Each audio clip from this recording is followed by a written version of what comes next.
नस्ल का रहूंगा, लेकिन यहाँ का मूल निवासी बन जाऊंगा। तो भारत का आदिवासी कौन? भील, गोंड, संताल, हो, उराव, कार्बी, ये भारत के आदिवासी। तो बाकी लोग कौन? बाकी कई और क्षेत्रों के आदिवासी होंगे, यहाँ के वो गैर आदिवासी। और या फिर जिन लोगों ने आदिवासी जीवन मूल्य त्याग दिए वो गैर आदिवासी।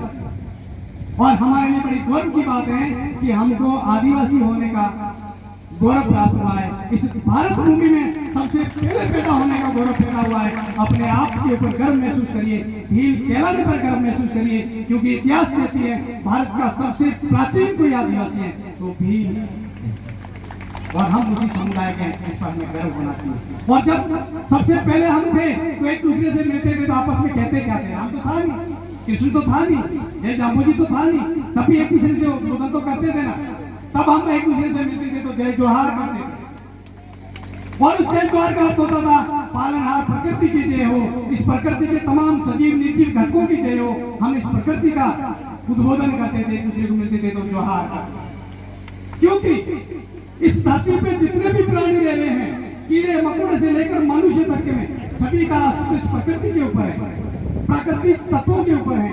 अगर हमें हवा नहीं मिले तो हम जिंदे नहीं रहेंगे, हमें पानी नहीं मिले तो हम जिंदे नहीं रहेंगे, हमें अन्न नहीं मिले तो हम जिंदे नहीं रहेंगे। इन तमाम प्राकृतिक तत्वों की जय हो, ये होता है जोहार।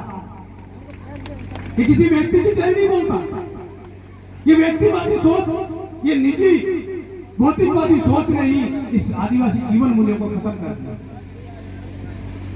और इस प्रकृति की जय हो, ये हमारा जोहार था, और जोहार आज भी जिंदा है, लेकिन हम इस चीजों को दिमाग में नहीं लाते।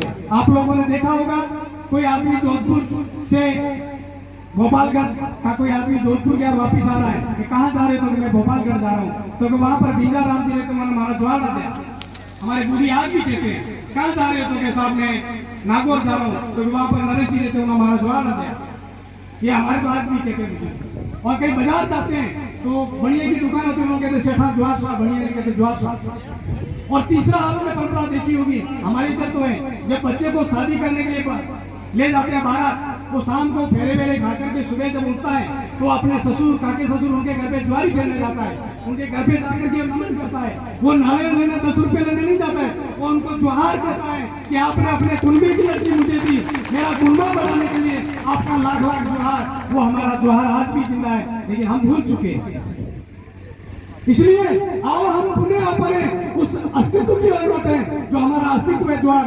जब भी एक दूसरे को मिलो तो जोहार करो, हमें पता चलेगा कि ये हमारा आदिवासी भाई है और ये हमारा उद्बोधन है जोहार। इसलिए इस जोहार को जिंदा रखना जरूरी है। और साथ में लेक्चर साहब जो कह रहे थे प्राचीनता की ओर नहीं लौटना चाहिए, ये धोती पगड़ी और ये जो साफा है, ये हमें हमारे जीवन मूल्यों को दर्शाने के लिए जिंदा रखना बहुत जरूरी है। यकीनन आप पैंट कुछ पहनिए, लेकिन साथ ही साथ में हमारे उस अस्तित्व को याद रखिए कि ये जो कपड़े पहनने की परंपरा हम आदिवासियों ने फैलाई है।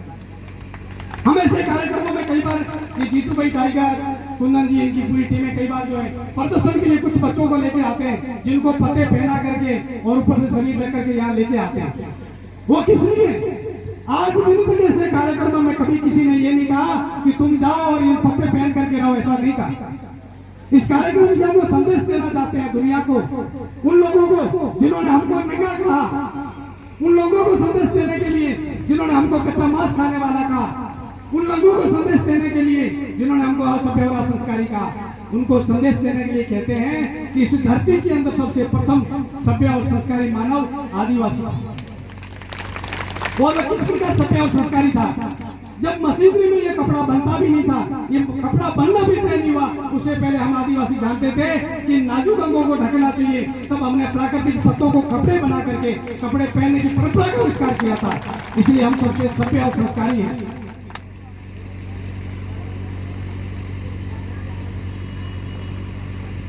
लेक्चरर साहब, हमको प्राचीनता को याद करना होगा। वो सभ्य नहीं थे, वो सभ्यता का प्रतीक था।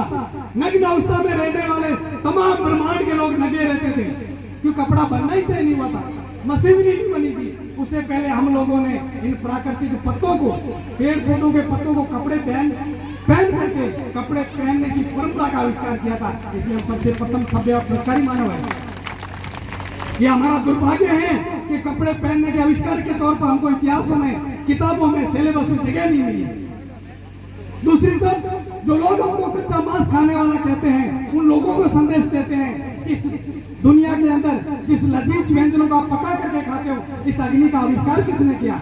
हम आदिवासियों ने किया। आज जो जोत बाल करके हम खाना पकाते हैं, उस जोत का आविष्कार हम आदिवासियों ने किया। हम आविष्कारक लोग हैं। ऐसे असंख्य आविष्कार हैं जो मैं कई जगह बताया करता हूँ, फिर कभी समय रहा तो बताएंगे। हमें अपने आप पर गर्व होना चाहिए, हमें अपने आप पर गौरवान्वित महसूस करना चाहिए। इसलिए हमें हमारे इतिहास को जानना होगा, हमारे प्राचीन सभ्यता और संस्कृतियों को जानना अति आवश्यक है। और इतना ही नहीं, अभी जो बात कर रहे थे कि हम लोग हमारे प्राचीन जीवन मूल्यों को जिंदा क्यों रखना चाहते हैं, जैसा पूर्व में उस्ताद ने भी बताया था, हमारा एक पहचान होती थी सामूहिकता, सह-अस्तित्व, साथ में मिलकर के काम करना। हमारे उधर तो आज भी खेत में काम करते हैं तो 15-20 घरों में बुला करके लाते, उसे लाशिया कहते हैं, हमारे यहाँ लाहा कहते हैं। एक साथ में मिलकर के एक दूसरे के खेत में काम करवाने के लिए हाथ लगाते हैं। वो लाह की जीवन, जो सामूहिकता का जो जीवन मूल्य हमारे अंदर है। लेकिन आज धीरे धीरे अब व्यक्तिवादी और भौतिकवादी युग में हम उन जीवन मूल्यों को भूल चुके हैं। उन जीवन मूल्यों को जांच करने के लिए हमें हमारे प्राचीन को जानना होगा, प्राचीन रूढ़ी परंपराओं को जानना होगा। और इतना ही नहीं, जो अंधविश्वास की बात करते हैं, पाखंडवाद की बात करते हैं, मैं उन्हें हमेशा कहा करता हूँ, आप तार्किक बनिए। और ये बातें महिलाओं को समझने की जरूरत है। मैं आपको कहना चाहूंगा कि सबसे ज्यादा माचिसा आती है या घुटियां आती है, जो मिर्गियां आती है, किनको आती है? महिलाओं को आती, पुरुषों को क्यों नहीं आती? कभी आपने ऐसा सोचा किसी देवी के पास जाके कहो, बड़ा राजा हूं तो थारे सुबह शाम दीप करा, दियो करा, अगरबत्ती करा, तुम मनेज परेशान क्या करे, मनेज क्या पी ले, अरे कराने तो पी। कभी आप लोगों ने देखो कि कोई घुटी मिर्गी या आदमी ने आती देखी? नहीं आया करे। और सबों ज्यादा घर में मंदिर पूजा पाठ देवरा वगैरह खान थे। फिर ध्यान रखो, ये इतनी आसानी से देवी देवता हमारे बीच नहीं आए। हमारे सबसे सभ्य संस्कारी जीवन मूल्यों को देख करके, हमारे गौरवशाली इतिहास को देख करके उनको पता था कि इनको जब अपने अस्तित्व का पता चलेगा तो हमें यह जीने नहीं देंगे, क्योंकि हमने तमाम आगंतुकों को शरण दिए। हमारे यहाँ दुश्मन भी चला करके आया तो उसको हमने इज्जत बख्शी है, मान सम्मान दिया है, और इसका इतिहास गवाह है। चाहे हूण आया कुषाण, चाहे मुगल आया पुर्तगाली, चाहे अंग्रेज आए, सबको हमने शरण दी थी। लेकिन वो नालायक निकले, हमारे शरणागत आने के बाद हमसे छल करके हमारे साथ में धोखा किया। तो हमको वो लोग थे जिन्होंने सबको शरण दी, सबके साथ में बड़ी सरलता और मासूमियत से व्यवहार किया। हमारे उसी सरलता का, हमारे उसी मासूमियत का, हमारे उसी भोलेपन का इन्होंने नाजायज फायदा उठाया, और वो नाजायज फायदा उठा करके उन्होंने बांटो और राज करो, डरा और लूटो की व्यवस्था का निर्माण किया। बांटो और राज करो कैसे बांटा उन्होंने वर्ण व्यवस्था में बांटा। मैं यहाँ पर किसी ने वेद का पहले जिक्र किया था, मैं उनको तथ्य बताना चाहूंगा। आप लोग यहाँ जरा सा देखिएगा, मैं आपको एक बहुत ही आलिशान फैक्ट बताना चाहूंगा जो ऐतिहासिक है, और इस बात का हमें संज्ञान में लाना भी अति आवश्यक है, क्योंकि ऐसी चीजें जब हमारे नॉलेज में नहीं आती है तो हमें इसका पता नहीं चलता है।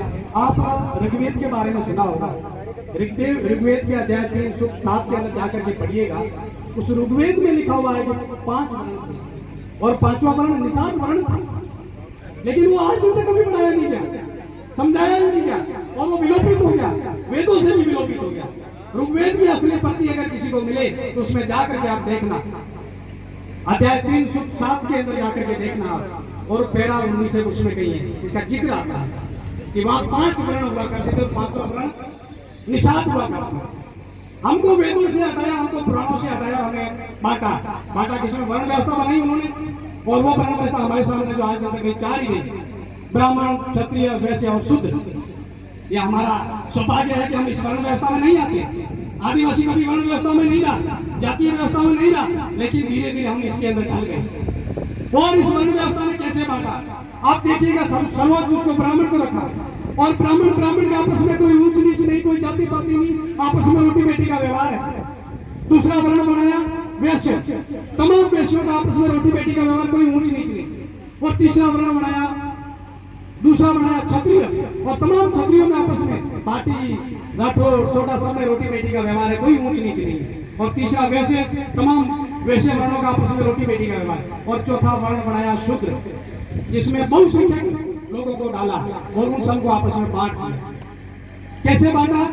सभी को जाति में बांट दिया, 6743 जातियां इसमें डाली, और उसमें अलग अलग भील, भंगी, हरिजन, सासी, साटिया, जटिया, रबारी, लेकर, कोड़ी, कलगी, तेली, कमोली ऐसी 6,743 जातियां और सभी गई। भील के मैं ऊंचा, मेवाड़ नीचा, मेघवाल गए मैं ऊंचा, हरिजन नीचा, हरिजन गए मैं ऊंचा, सासी नीचा, सासी गए मैं ऊंचा, जटिया नीचा और सब अलग अलग हो गए। पार्टी आज भी आप डटे हुए और वो लोग अपने राज कर रहे हैं। उन्होंने कहा बांटो और राज करो, बांट दिया, राज कर रहे हैं। कितने शूद्र वर्ग से प्रधानमंत्री बने बताइए। एमएलए एमपी भी चुने जाते हैं तो पार्टियों के नाम से चुने जाते हैं, स्वतंत्र प्रतिनिधि तो कभी हमें मिला ही नहीं, उसको हम समझ नहीं पाए।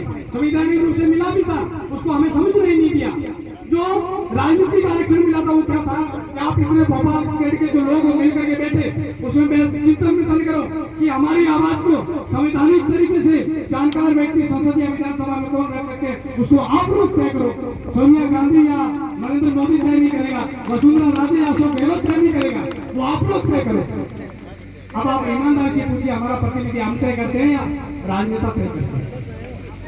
संविधान में जो मिला था वो ये क्यों है कि तुम अपना प्रतिनिधि खुद तय करो। आज गोपालगढ़ के सारे लोग नहीं लिए, एसटी की रिजर्व सीट है तो एसटी वालों को तय करना है। कांग्रेस बीजेपी कौन होती तय करने वाली, सपा बसपा कौन होती तय करने वाली, आम आदमी पार्टी बीजेपी कौन होती तय करने वाली? तय तो हमको पता है हमारा प्रतिनिधि कौन जाएगा, लेकिन दुर्भाग्य से हम तय नहीं कर पा रहे हमारा प्रतिनिधि पार्टियां तय करती है। और पार्टियां किसको तय करेगा? जो पार्टियों के तलवे चलेगा, जो पार्टियों के विचारधारा को फॉलो करेगा, चाहे वो संवैधानिक जानकार है कि नहीं है, चाहे वो हमारा आरटीसी है कि नहीं है, उनको टिकट दिया जाएगा। हमारे सामने तो ऑप्शन आ जाते हैं कि बीसी या तो कांग्रेस को दो या भाजपा को दो या बीजेपी को दो या सपा को दो या आम आदमी पार्टी को दो या रालोपा को दो, इसके अलावा कोई विकल्प ही नहीं है। बेचारे सेठू जी जैसा कोई हिम्मत करके एमएलए का चुनाव लड़ता है तो जमानत जब्त हो जाती है। ये संविधान ने आपको हक दिया है, जाओ मिलकर के खुद तय करो कि हमारा प्रतिनिधि ये होगा, चाहे फिर सरपंच हो या प्रधान, प्रमुख हो या एमएलए, सांसद हो या पीएम, आप खुद तय करिए। ये संविधान ने हक दिया था, लेकिन उसको हमने हमारे को